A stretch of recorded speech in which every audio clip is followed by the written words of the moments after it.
Welcome to the Healing Courageously podcast, where we engage in open, honest, and healthy conversation about everything from addiction, abuse, and recovery to marriage, family, and spirituality. We hope you find this podcast helpful. Our goal is that you will find a new way of living as you look closer at yourself in these areas of your life, which will lead to a happier and healthier you. Now here's your host, Randy Boyd.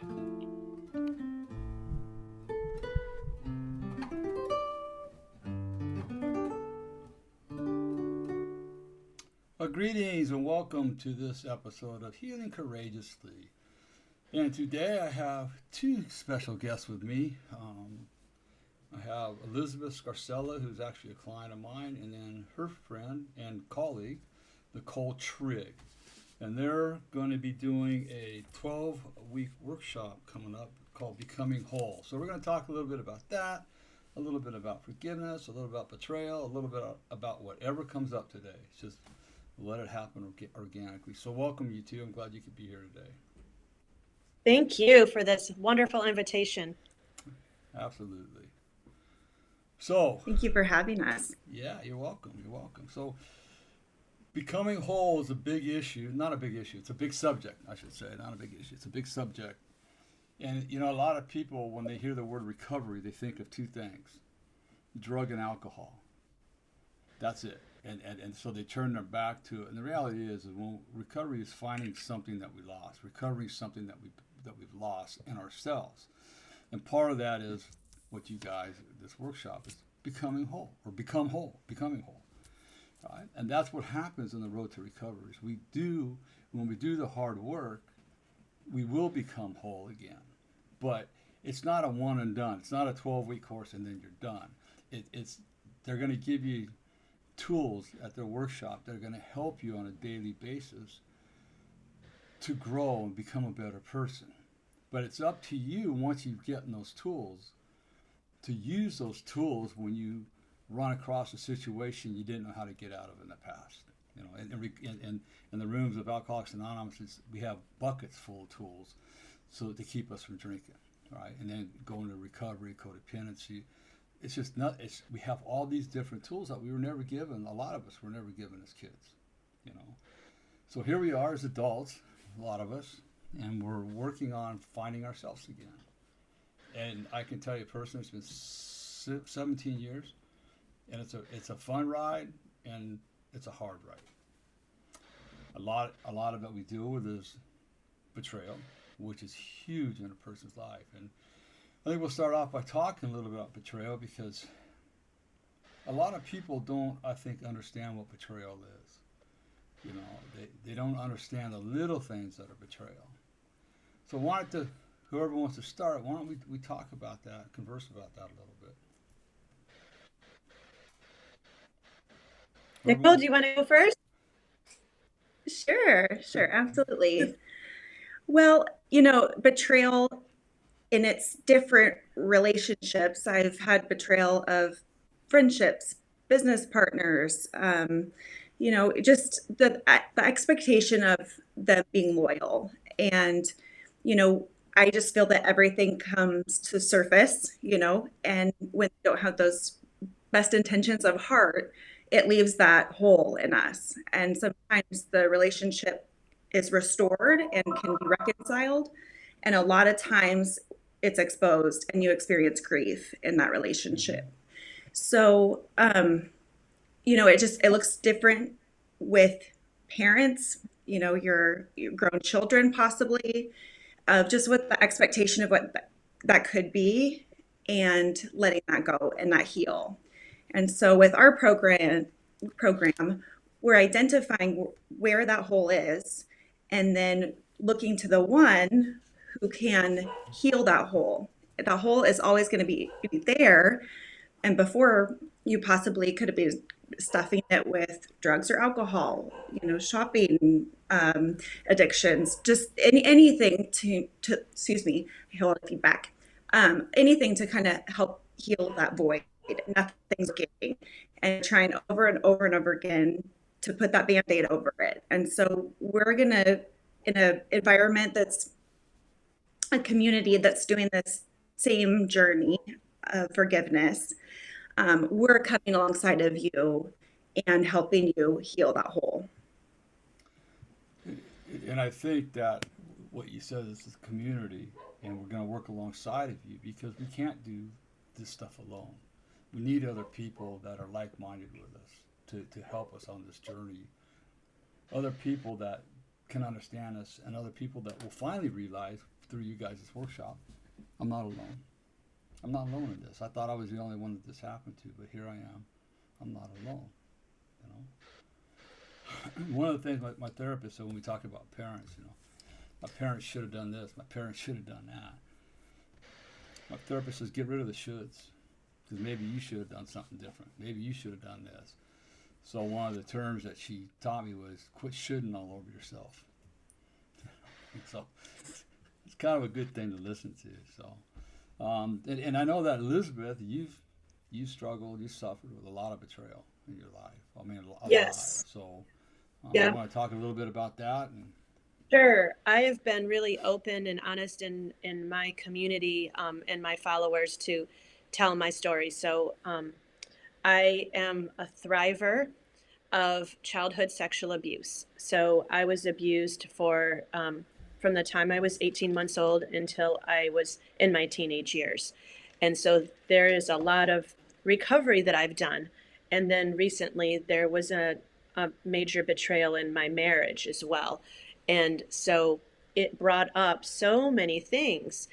And this is why God put on my heart to do this course. Now, just a little background, I am a therapist. I've been working with people with different holes, as we call it in our program, Nicole and I. So we call it holes, HOLES, and that our program Becoming Whole is WHOLE, right? So you heal your holes to become whole. So I've done a lot of work on my own and have helped people for 20 plus years in helping them with their holes.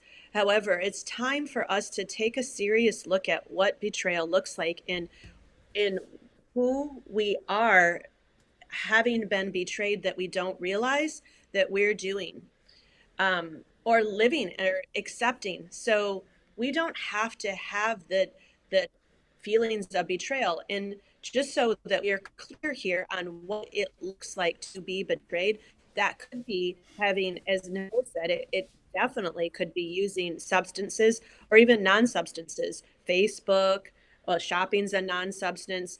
Um, Popularity, using social media to see what everybody else is up to or see how your post is doing, and doing it to a point that you're not addressing what's going on in your life. Or maybe like we talked to an amazing woman yesterday, Jessie McCarty, who was saying she didn't even know she had betrayal because she thought that this is as good as life got, and how dare her look at life getting any better. So maybe that's you were raised in a Christian environment and you are taught, or you now are in a Christian environment and you were taught not to ask for more, and that this is the as good as it should get because you have a house, so you have a home over your head and food to eat, and that's as good as it should get. But when we start digging deep, we're looking at these things like, do we explode when we're upset? And I mean, and sometimes it's appropriate to yell. It is, because the trauma is so severe that we don't know how to, or aren't equipped, or just react that way, right? But then some of us are stuffers and we don't deal with the problems, and we just say, well, we can pray this away, or we should find the answers in Bible study, or I'll have my pastor pray for me. All those things are great, but if you're still not feeling happy and you're still ruminating, meaning thinking over and over about this hurt that happened to you, whether it was a betrayal in a marriage, or as Nicole was saying, a betrayal with a friend or a business partner, or family, like in my case, obviously is betrayed by my family. um it's it's time to heal that, because you deserve to, as Randy says, change your life story. mm-hmm, absolutely. You know,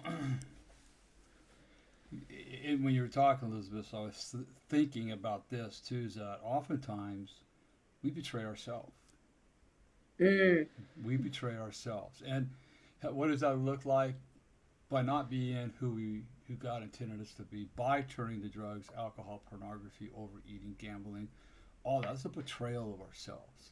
Well, everybody else is doing it. That's one of the excuses I use, right? Well, it's still a betrayal of self. And growing up, I grew up in a stepfather was a deacon of the church. My mother was a member of the choir, and the pastor of the church was not the best pastor. And so I grew up with a lot of betrayal, being sexually, physically, emotionally, spiritually abused a month after my dad died by the man that became my stepfather. That was betrayal beyond belief, right? So when we're talking about betrayal of ourselves, which I think is crucial to understand, Mm. we do it because it's the only way we can survive. I think God gives us these innate survival skills, and so we go into a survival mode. And we just do whatever we got to do to survive. And, we have this little kid that's inside of us still, because the minute that happens, the minute I talk about spiritual abuse a lot, and the minute that a child is abused, emotionally, physically, spiritually, sexually, whatever, the spirit of that child has been assassinated. And that child will never be the same again. Unless it gets some really good, healthy help, like right away. But how many of us have had that opportunity? And then betrayal of the church is a big part of my story, right? And I could spend a whole podcast on that, because that's why I walked away from church and God for 38 years, because of the betrayal of the church. And the reality is the only reason I'm alive is because of God. That I can tell you that wholeheartedly. I'm not going to go into that, but here I find myself again after 38 years not walking to the church, and I'm 10 years of going to one specific church, and a lot of betrayal and lies, and it's painful, because here I am believing in a God that's loving, kind, and understanding, and you have spiritual leaders that are taking advantage of that. So we gotta. There's a lot of areas of betrayal. A lot of different areas, but I think, listening to you talk, both you and Nicole, you said drugs and alcohol, you said drugs and alcohol. That's a betrayal of self. What else are we Such a doing? great point. Such a great point, and also important for us to talk about in our own communities, that how are you betraying yourself, and how are you betraying yourself now that someone betrayed you? Yeah, exactly.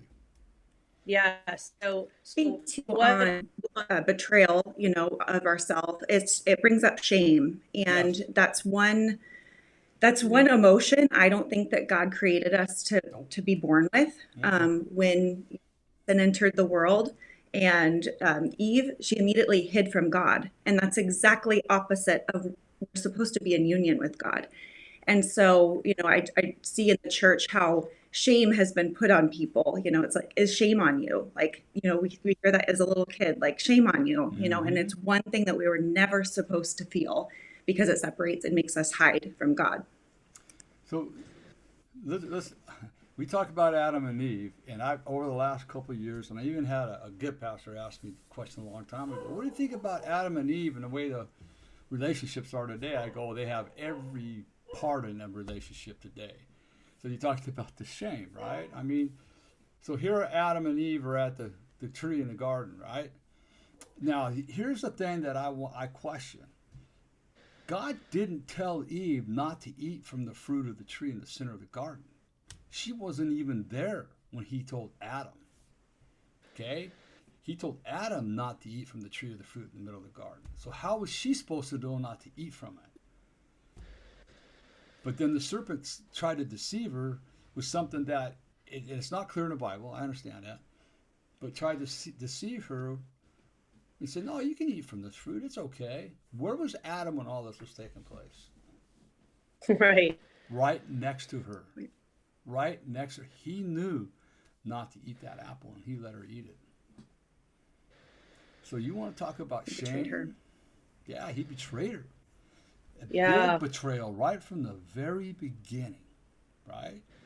So people say, well, Eve's the one that created all the problems. No, Adam is.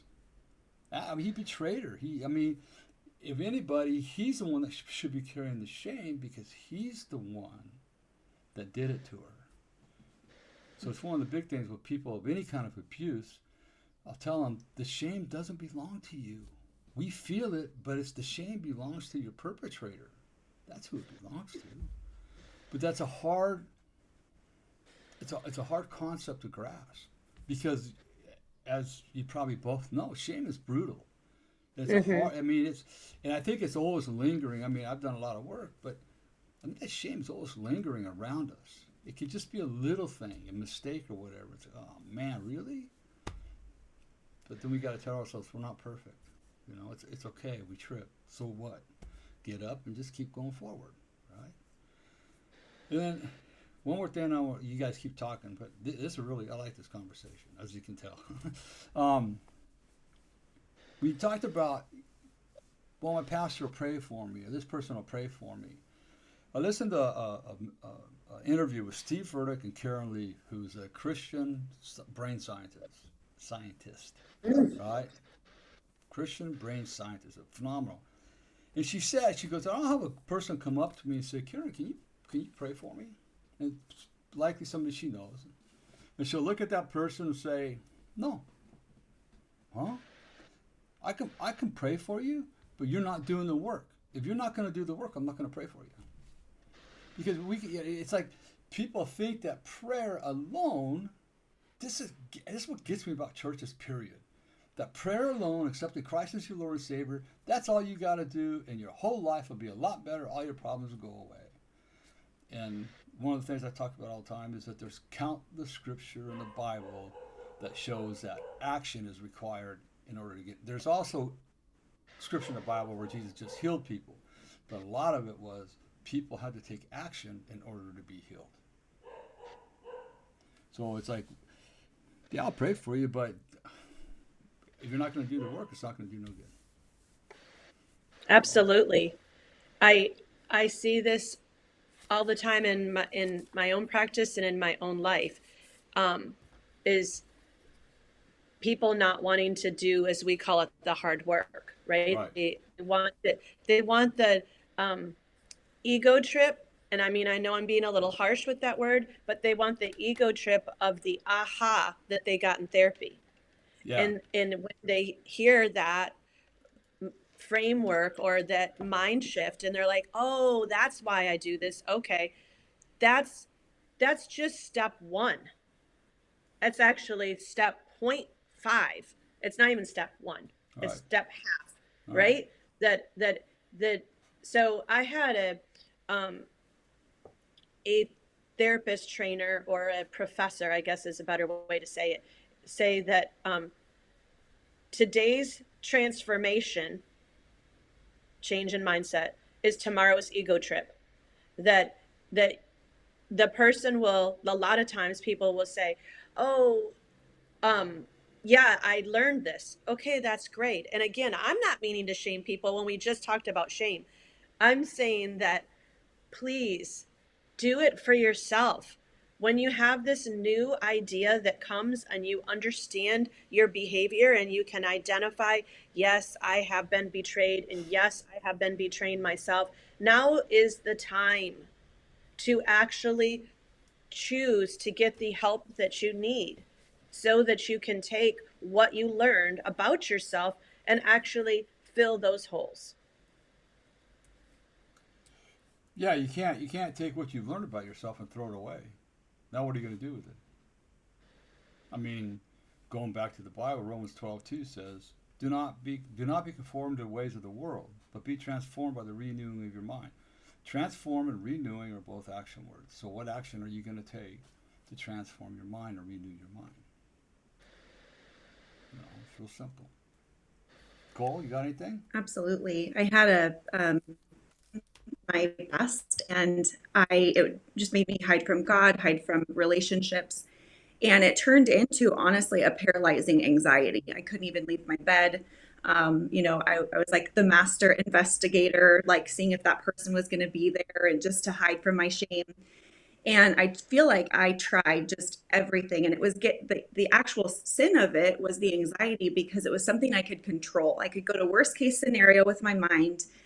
I'd get more and more anxious. And it honestly was starting to feel good to be this anxious and to be in my shame so deeply. And it really took, I mean, God healed me, but it really took that healing and that verse about just casting your anxieties, like each thought that Mm-hmm. would come, instead of playing it out to worst case scenario, I would just cast it. I imagined just putting that shame or, whatever that was on a fishing pole and just casting it out and dropping the reel. Like I don't, it's not mine anymore. It's not serving me. It's out. I'm not going to reel it back in. And it was amazing because it wasn't an instant healing. It took time and time and time again, the renewing of my mind, the transformation of my mind to be able to keep just dropping that care. And it got less and less and less. And even now, I was healed about 5 years ago.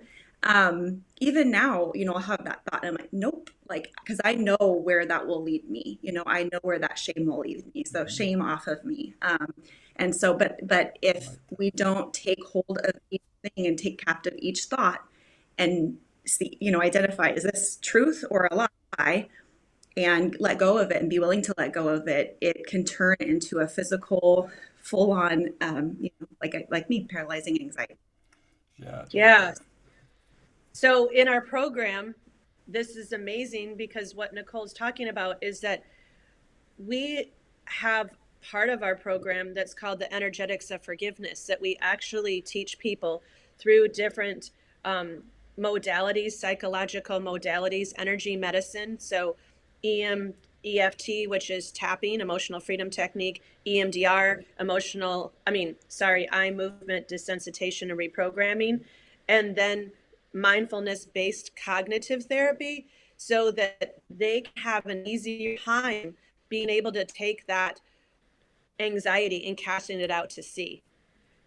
And then we're also using, believe it or not, essential oils, because we know that that's one of God's creations, and that it's put here to help us in the energy and the vibrancy of the essential oil. Actually helps our clients be able to do these releases and be able to catch those thoughts and be able to reel them out and send them to see where it's not ours anymore. yeah. The anxiety is a real for people that have it. I had it once clinically. It's pretty much gone now. It's if I have it, it's self-induced.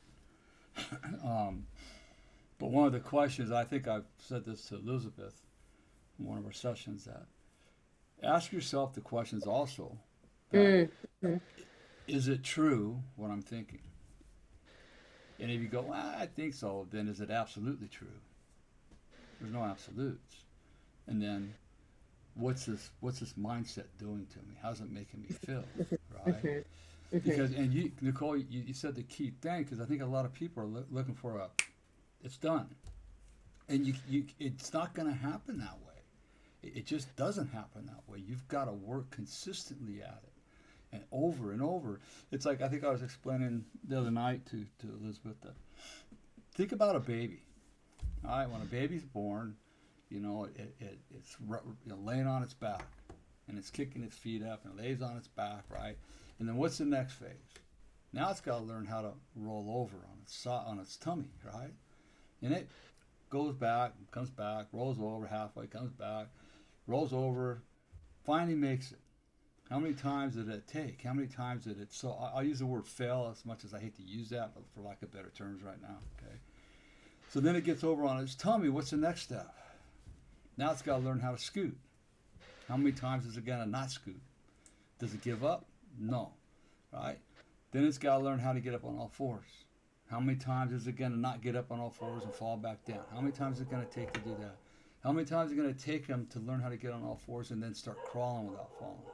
And then walk over to the coffee table and learn how to stand up. And then slowly start to learn how to walk. It's consistency and the change of behavior that you want to see that's going to help you change.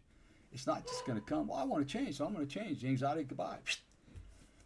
And Alcoholics Anonymous, a lot of these old timers will say, if you're on psychotropic meds, you're not sober. Well, these guys need to shut their mouths. I'm just going to say it the way it is, because they're not psychiatrists. And what I know is that alcohol abuse, drug abuse really messes up your hardwiring. And so a lot of anxiety, a lot of depression, I can speak about myself, is caused by all that, right? And you can't give a person a proper diagnosis of whatever, depression, bipolar, anxiety, when they're mixing drugs and alcohol with psychotropic meds. Number one, their brain isn't right, even close to being right when they're drinking and using, right? Mm-hmm. And so what I see a lot of times is that people will start taking these psychotropic meds in recovery, right? And what does it do to them? You get this aha feeling. It's like, man, I feel great. They don't feel like they're not all angst out, right? And then what they'll say is, I don't like the way it makes me feel. And I've been there, because at a certain point, all of a sudden you really feel good, but it's because of the alcohol is gone, a gamut of different things that you're doing, right? I don't like the way it makes me feel. And they might have been sober maybe for 6 months or a year. And they listen to some old timer, they go off their meds, and next thing you know, they're relapsing back worse than they were before. Yeah. And so it's just, it's one thing that my wife and I know that even my church, if you need psychotropic meds, even if it's temporarily, take them. There's nothing. They're there for a reason. I mean, God created them. I mean, think about it. Our brains sometimes just have this imbalance. There is people that don't need them, that can work through it, and that's great. I don't need them anymore, but it took a lot of work to get to that point. Absolutely. So there's a lot of things you can do with people like Nicole and Elizabeth, myself, where you can work through this stuff with people that really care and aren't going to lead you down a rabbit hole of shame, of darkness, right back where you came from. That's not our goal. We want to see you have the life beyond your wildest dreams. All right? So another part with betrayal, if you want to, why don't we, you want to talk a little bit about forgiveness? All right, let's go there. Hold on one second. Well, I got. So why don't we do this? Why don't I explain what forgiveness is at the start? How's that? Okay. So or what is unforgiveness? Okay. Unforgiveness has been defined as a combination of delayed negative emotions, i.e., resentments, bitterness, hostility, hatred, anger, and fear towards the transgressor. Is that a pretty good description of what unforgiveness is? I mean, I know I plotted my stepfather's assassination on a daily basis for 38 years. Seriously. And it caused a lot of anger in my life that came out sideways to my wife and other people that didn't deserve it.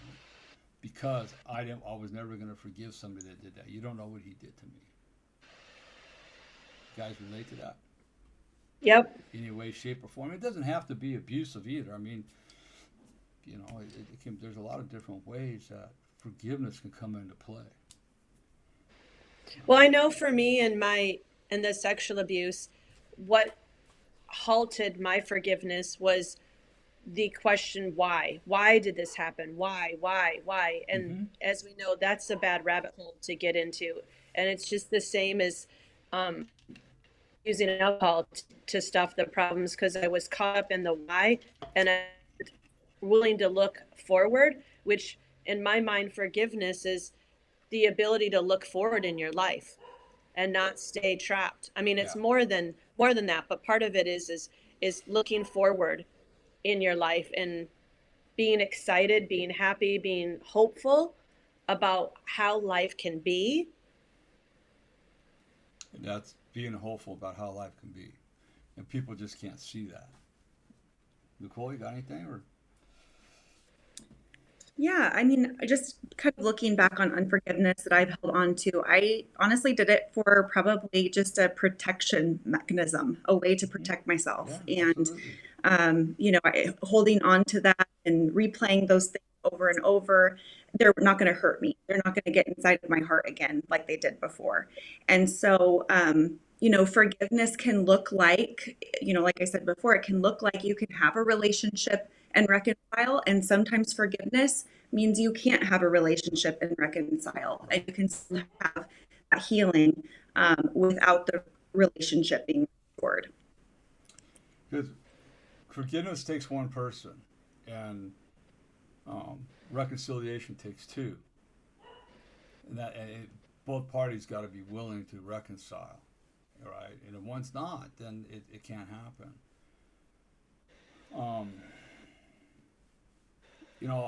What I was told and I learned and I believe wholeheartedly is that forgiveness is not for the other person.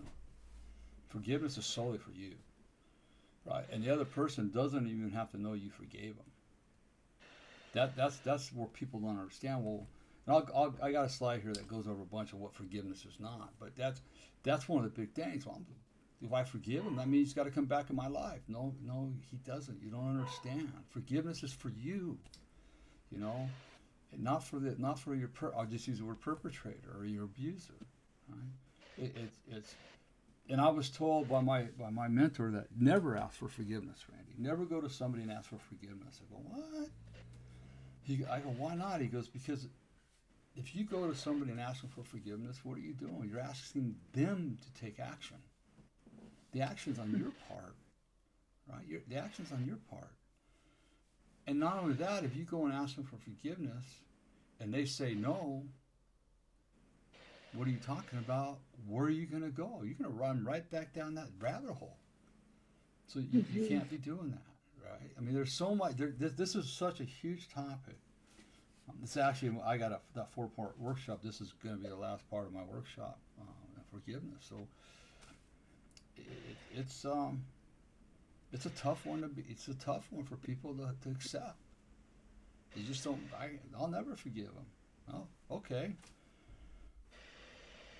Then here are some of the effects of unforgiveness, right? When you don't forgive others, you put yourself in prison. Think about that. You're the one in prison, not them, because do they even care about you? Do they even know you're still alive? So we're giving them room rent-free in our head. Why? Can we change the past? No. As much as we want to, we can't. Your freedom is stripped away from you. From the religious universal perspective, you don't forgive, you won't be forgiven. And then these are the big ones. Dr. Gabor Mate, I don't know if either one of you heard of him. He's great. I love him. Addiction guy. And he was an MD for a long time that worked with chronic diseases. Diabetes, Crohn's disease, cancer, heart disease, all those chronic diseases. And he wanted to know about the people's backgrounds, right? So he spent some time interviewing them. And every one of his patients with chronic diseases had unresolved childhood trauma in their life. Every single person. And the reason I brought that up is because it negatively affects our health. It increases stress, intense negative emotions, headaches, stomach aches, muscle tension, and it's been said to interfere with the body's hormonal and immune system. Absolutely. I don't know if you There's another book like that. There's another book like that called The Body Keeps the Score. And it's insane. And then there's another one by a pastor. I don't remember the author. I could get back to you so that you could tell your audience. And that one is super good. And it's called Deadly Emotions. And it goes through the emotions. And so I was diagnosed with hypertension. So that's high blood pressure. I was diagnosed at 8 years old with it. I was an active, thin, seemingly healthy kid, but I had been being abused, and my blood pressure was completely unmanaged, even with medication. And to this day, I battle with extreme hypertension, like the top number being the 200s and the bottom number being over 150. I mean, that's like stroke level on medications. And what is that all about? It's about a hormonal imbalance, namely cortisol, that was triggered because of long-term abuse, in which my nervous system always thought that there was a trouble happening even when there wasn't. So this is exactly right. And it just boils down to it is that we have to do something with this unforgiveness that's caused by the betrayals that either that started from somebody else and then we keep doing to ourselves. I mean, so here we have it. Talk about betraying yourself. My body was turning against itself. Mm-hmm. Mm-hmm. It Absolutely. it thinks that there's a constant tiger chasing after it, and it's in the sympathetic nervous state, which we don't want to live in. You can't live in. That's fight or flight, and instead looking to see how you can heal that so that you can be calm, so that you can have the right chemicals flowing through your body, so that all this work we're talking about to do actually can be done, and your body will allow this healing to happen. That's a whole other topic. My gosh, I could talk for Yep. days about the body keeping the score. That's my jam. I mean, I think, this conversation is good because I would say a majority of people don't understand anything that we're talking about. Don't understand the repercussions of being abused, whether it's emotionally, physically, spiritually, or sexually. I don't think they understand the ramifications of it. Right? I don't think they. Well, why can't they just get over it? You know what? Why don't you go out and get hit by a car by a drunk driver and then I'm going to tell you to get over it and see how it works for you. I mean, it's not that simple. If it was that simple, we'd all be walking around with rainbows and fairy dust coming down on top of us. I mean, let's get real about it. I mean, do you think I wanted to go through 17 years of work? I still go through stuff. It's we don't want to do it, but we don't want to be the people we were. We don't want to be the people. So, Nicole, why do you give me some examples, Nicole, why you think we should forgive? Well, for ourselves, of course. But I just see where I love one time I read that scripture about how we're to forgive just as we were forgiven. And I don't think that we are able to fully forgive others until we've received that forgiveness ourselves. We're designed for that freedom. And so I just see in my life where I've obviously been forgiven for so much, and I can't help but not to pass on that forgiveness because of how the freedom that I was given and the release from shame.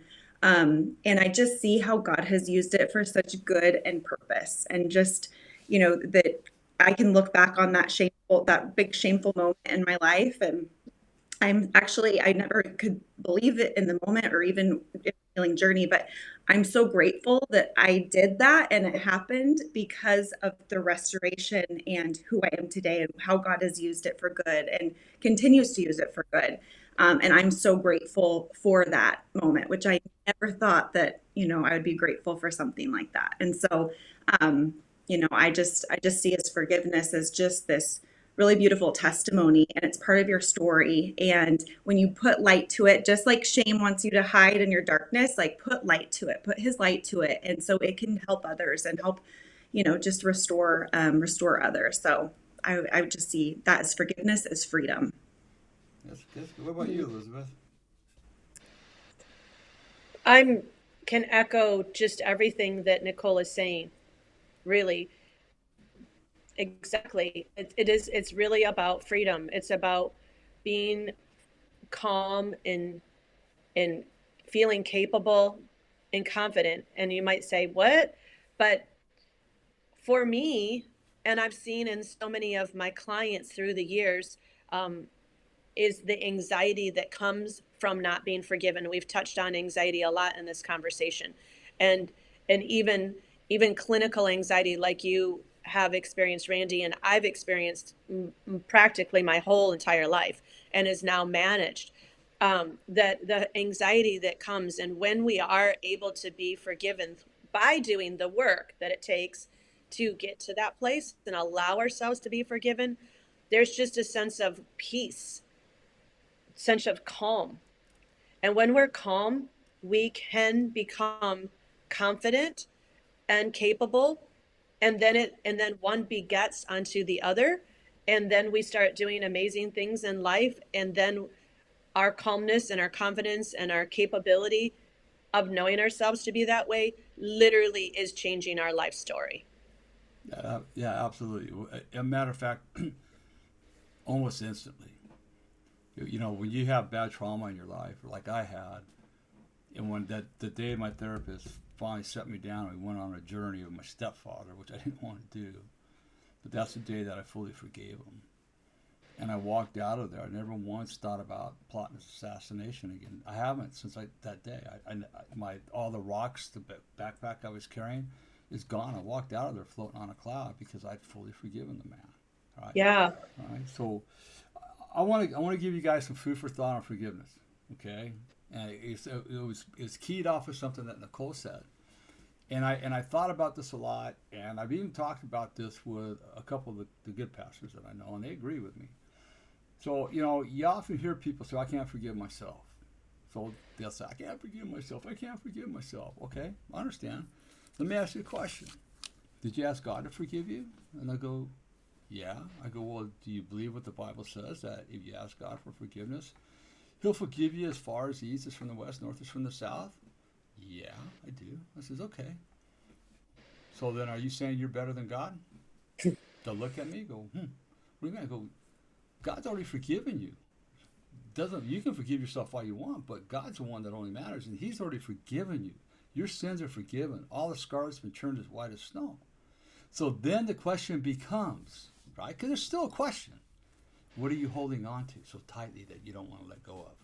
Right. See what I'm saying? It's not so much they can't forgive themselves. They're holding on to that one thing or two things or whatever, however many things it is that they just don't want to let go of. And I think a lot of people, and I was one, we become comfortable in that sea of uncomfortableness that we're living in. So it's like, I don't want to go. I'm comfortable right here. I hate it here. I'm uncomfortable, but I'm comfortable because I can manage myself in this area. Right?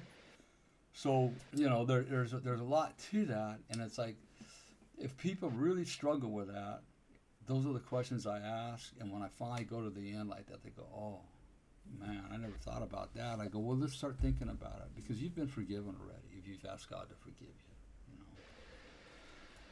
you. So good. Yeah, it's one that, I don't know, these things come to me in the middle of the night sometimes. Come on. What's going on here?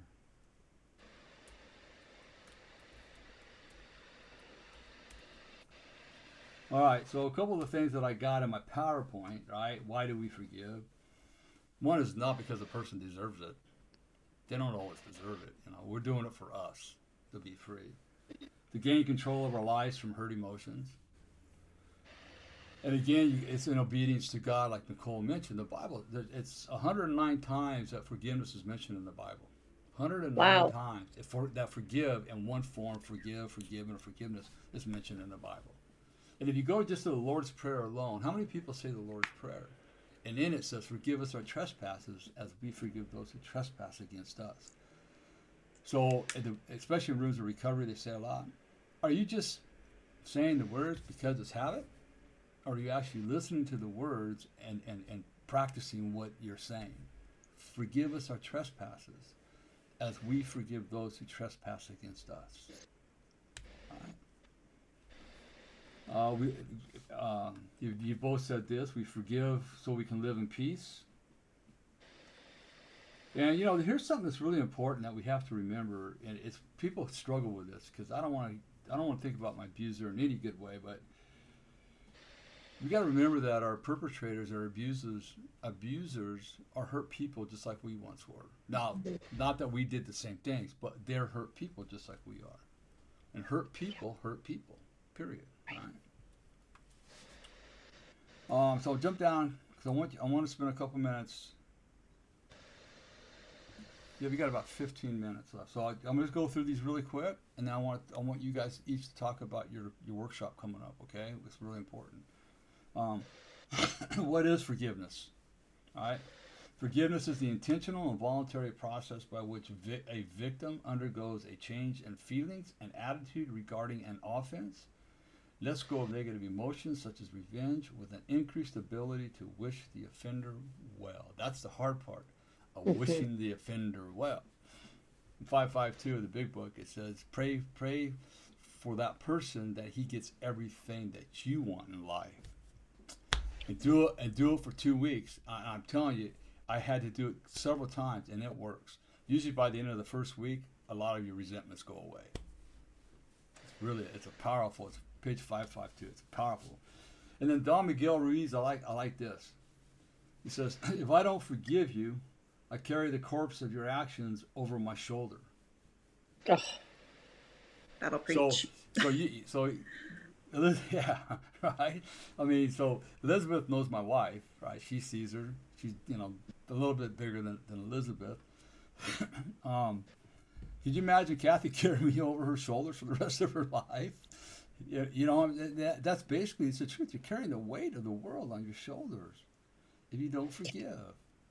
So there's some real. I mean, it's amazing. So I'm going to go through these real fast. Like I said, I want to spend the last couple of minutes talking about. Okay, so what forgiveness is not. I got a hold of, and I'll be glad to give you guys all this stuff if you want. I can give you a copy of this PowerPoint, okay? But forgiveness is not approving or diminishing the abuse. Again, people think, well, if I abuse and I gotta, right? No, it's not diminishing it. It's not enabling the abuse. So we're not enabling the guy to keep abusing. Not at all. I mean, a perpetrator is going to do what they're going to do. You don't have that much power to control what they do. It's not denying a wrongdoing. No, we're not denying it happened. It happened. Forgiveness is not denying that you were abused and hurt. Not that you were abused and hurt. We're not denying any of this. Forgiveness is not waiting. This is the key thing that a lot of people do. I'll forgive him if he apologizes to me or she apologizes first. That's not how it works. We're not doing it for them. We're doing it for ourselves. So you forgive them before they apologize. And the forgiveness happens oftentimes too. You don't have to go to that person and say, I forgave you. Again, it can turn into an absolute waspness of shame. He might deny that anything ever happened, so you go right back down the rabbit hole again, right? So it's between you, a mentor, and God. That's all. There's a trinity right there. I mean, three people: you, the mentor, and God. Right? Forgiveness is not forgetting. You'll never forget. I mean, I haven't forgotten. It happened 30, 40 some years ago. And I don't want to forget because I don't want to go back to where I was. And I want to be able to help people, right? Forgiveness is not ceasing to feel the pain. It still hurts at times, and it's okay for it to bother you. One thing that happens with me quite a bit is that Kathy and I'll be driving. And I hope this is helping you guys going through all this stuff. I mean, I don't want to just be, but I hope it's helping. For your workshop and for your understanding and everything else too. yes. I'll tell Kathy, God, I'm angry right now. She'll go, why? I go, because my childhood was taken from me. I lost my childhood. All right? And Kathy's, she's so good, she'll go, oh. I go, I'm not mad at Jack anymore, or Stepfather. I'm not mad at him. I'm just angry because I lost my childhood. Okay, I can understand why you'd be that way, all right? And then it's gone, just like that, because Kathy's good at being able to do, say, okay, I understand why it'd be that way, and then it's over. Forgiveness does not mean that forgiveness is not trusting. That's really important. You got to be really careful who you trust, because people are going to break your trust. It's impossible to live this life without people breaking your trust, lying to you, rejecting you, all that. So we just learn not to take things personally, which is a hard step for a lot of people. It does not mean that we'll ever have a relationship with that person again, or that person will be allowed back in our life. And I think you touched on it a little bit earlier, Nicole. The whole thing with forgiveness is just basically, as you both mentioned, and you both said it exactly pretty much the same, freedom and peace. So betrayal and freedom, if you want to heal from betrayal, then you got to jump into freedom. I mean, into forgiveness, I'm sorry. Betrayal and the forgiveness, and you'll have a life beyond your wildest imaginations. I guarantee it. You guys have anything to add? I know I've been doing a lot of talking, which I usually don't like to do when I have, but this is a subject I absolutely love. So good. You definitely, we're going to be using a lot of this in our program. And I guess forgiveness also, I keep hearing the word passion. When you're on the other side of forgiveness, you have compassion, like you said, hurt people. You don't take it personal anymore. You go, they decided to do that and they did it out of this place. And the more that we can have compassion, which I know that, I've got some that I'm like, oh gosh, I'm still on that journey. I'm like, I don't know how I could, have compassion about what they did. They knew it was wrong, but you really do kind of, as you pray for your enemies, God gives you that new set of eyes of compassion upon them. And that word just kind of popped up for me. Cool. You got anything, Elizabeth? Again, I just echo what Nicole is saying, and what a gift to be able to have compassion for somebody rather than anger, and how amazing that feels inside of us every day, that, like you said, we're not carrying around the corpse of somebody else's actions. It's just so free, so light. And I think what's really important to say on this topic too is that it's a process. It doesn't happen. Forgiveness doesn't happen overnight. You can say I forgive the person, and that's good. Say it, and then that person or another person does something, and you get anger again. It's forgiving takes some time, depending on the offense that happened to us. You might have to forgive the person several times until you finally get to the place where something just clicks and you say, I'm done with this. I'm done. So it's not an overnight one and done deal. It takes time to do. So what I want to do is I want to hear about each of you talk about the course that's coming up, the 12-week course that's coming up that you guys are putting on, because it's really important. Whoever wants to speak, just jump in. Okay, I'll start first. So it begins on February 21st. That's when we launch at 5:30 p.m. Pacific Standard Time. It is a course that is going to be mostly on Zoom and part of it in person. So our offerings are throughout the Coachella Valley. Nicole will talk more about some of these amazing things that we're going to be doing in the healing through God's creation.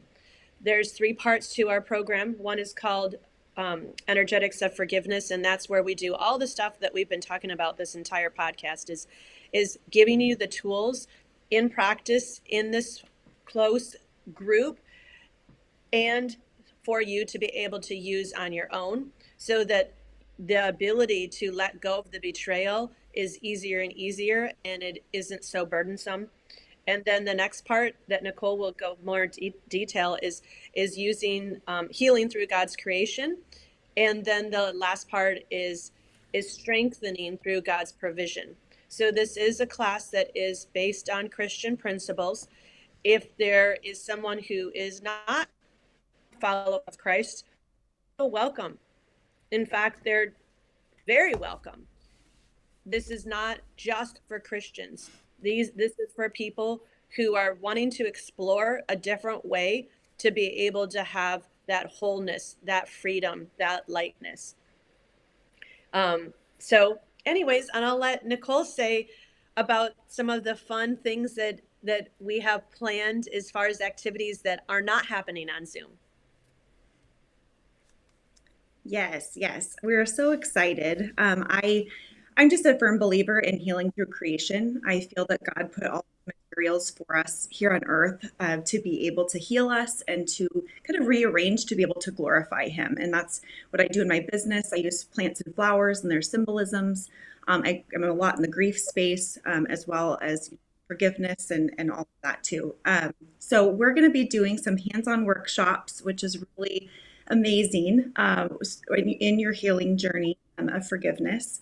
And one of the first ones I think that we already mentioned were essential oils. Essential oils are basically plants, and they're refined down to an oil. They are used for cleansing and healing all throughout the Bible. One of the gifts to Jesus was frankincense. That's an oil. Also, Mary anointing feet. She took her entire life savings to be able to buy this oil for Jesus to be able to wash his feet and pour that oil over. It was used all in the tabernacle for cleansing and like Jesse said yesterday, can you imagine how powerful that essential oils, they work because they were used at a lot of the sacrificial, raw animal meat to be able to cleanse it. And so obviously they're effective too. And so we're going to have a specialist come in. She's very, very versed in the essential oils of the Bible, and she's going to be able to use one of them is release, and do different techniques that people will actually get a kit that they will have right alongside of the Zoom. We're also going to be doing different frequencies and stuff like that, the energy that's in the oils. She's going to be talking about that. So that's one section. The second session is going to be a big one, and we're really, really excited about it. We have a beautiful date garden.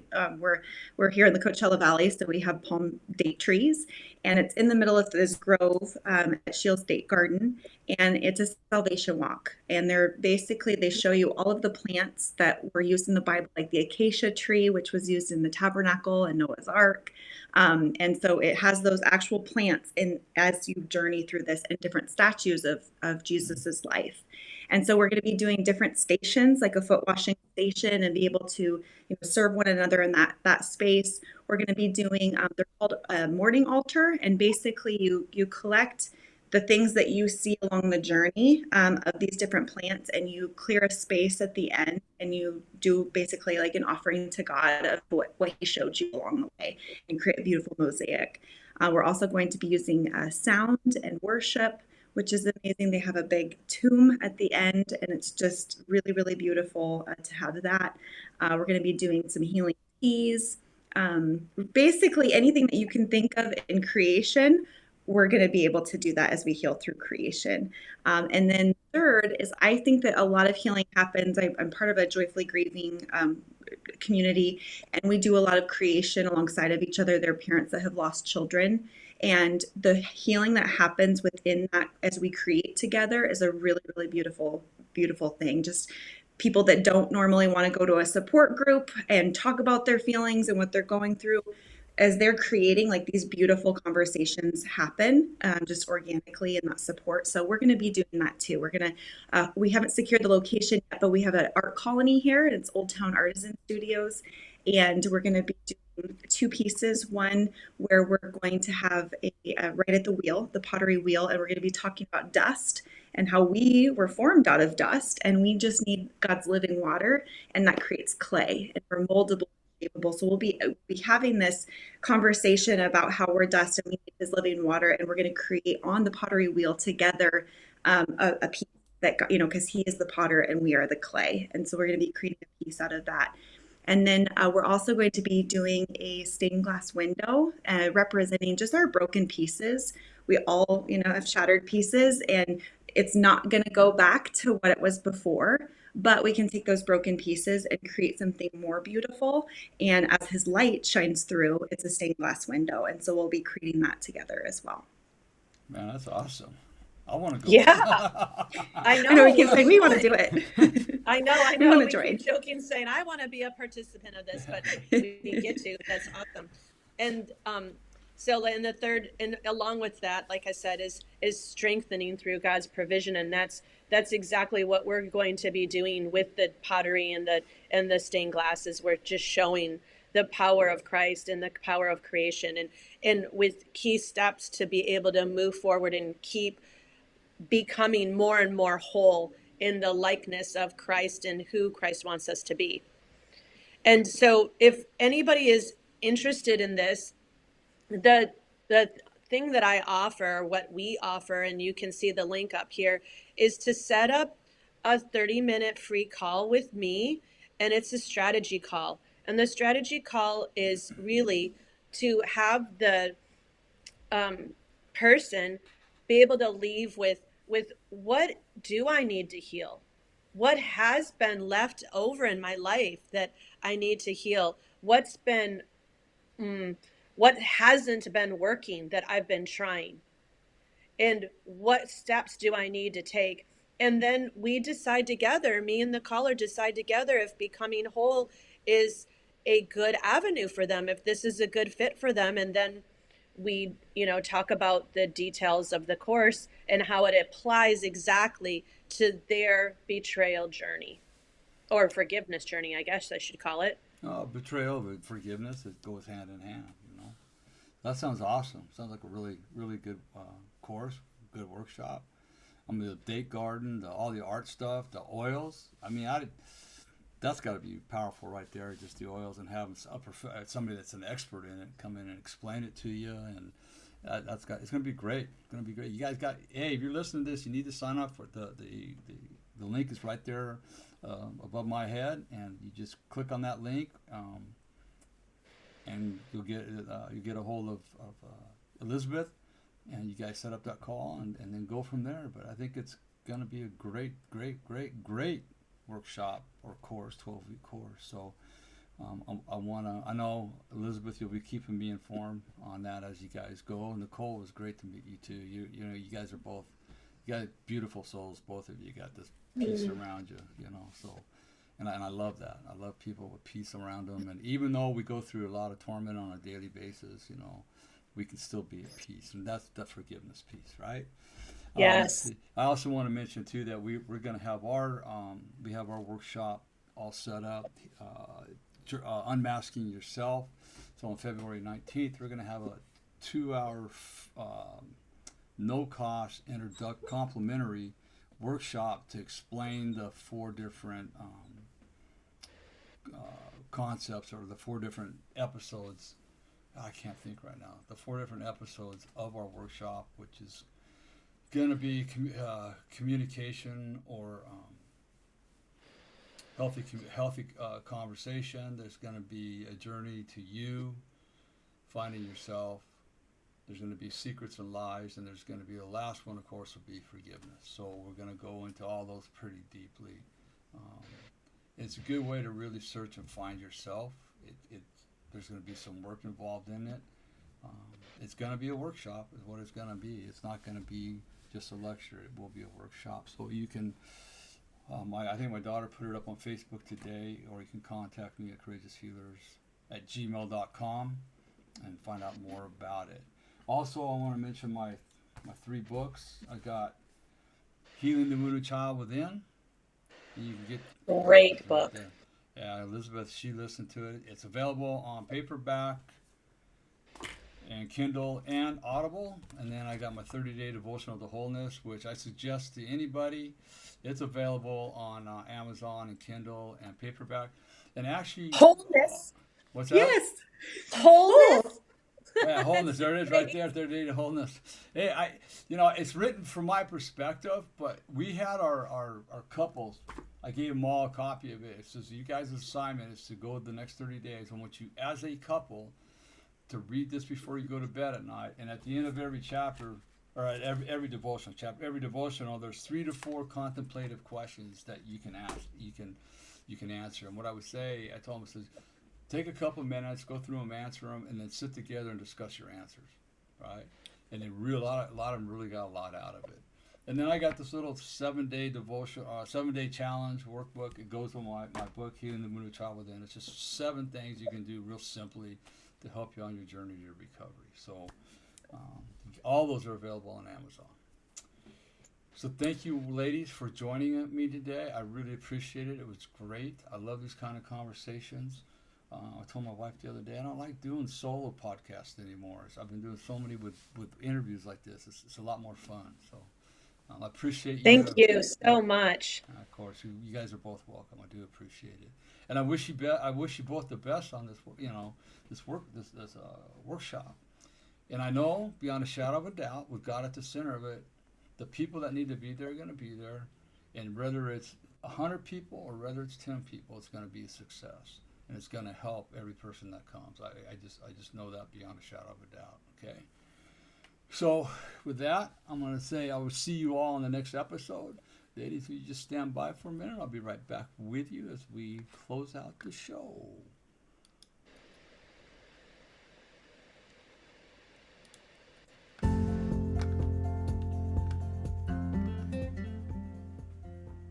This has been Healing Courageously with Randy Boyd.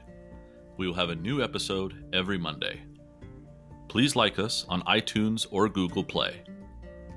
If you would like to know more about the services available from Randy, please visit him at changeyourlifestorynow.com. Thank you for spending time with us. We'll see you next week.